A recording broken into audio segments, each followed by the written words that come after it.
আসসালামু আলাইকুম। আপনাদেরকে আজ আমি সুজির কেক বানিয়ে শেখাবো। চলুন শুরু করা যাক। এখানে আমি 4 প্যাকেট সুজি নিয়েছি। সুজিগুলো একটা পাত্রের মধ্যে ঢেলে নিচ্ছি। ভালো ফ্লেভারের জন্য আমি 1 প্যাকেট গুঁড়ো দুধ দিয়ে দিচ্ছি। তার সঙ্গে 1 চিমটি লবণ, পরিমাণ মতো চিনি অ্যাড করছি। এবার গরুর দুধ দিয়ে ব্যাটারটা মেখে নিচ্ছি। গরুর দুধটা আগে জাল করে ঠান্ডা করে রেখেছিলাম। এবার হ্যান্ড গ্রেটারের সাহায্যে আলতো করে মেখে নিচ্ছি।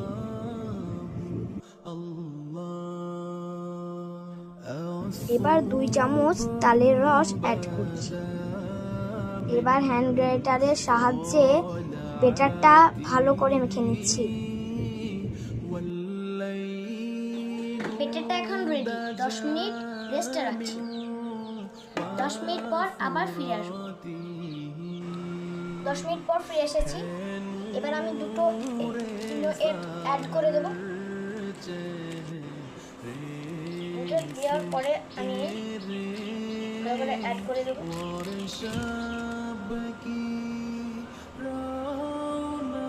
সুন্দর করে ব্যাটারটা মেখে নেব। এই ছোট কাপগুলোর মধ্যে সুন্দর করে ব্যাটার সাজিয়ে নেব। প্রতিটা কাপে আগে থেকে ঘি মাখিয়ে রেখেছি। এবার ফুটো থালের মধ্যে কাপগুলো সাজিয়ে নেব। এবার একটি পাত্রের মধ্যে জল গরম করে নেব।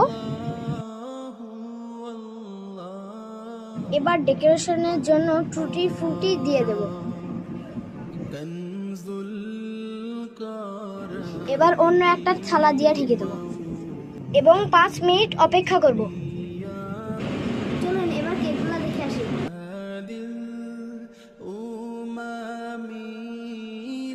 আলহামদুলিল্লাহ, ফাইনালি কেক আমার রেডি হয়ে গেছে।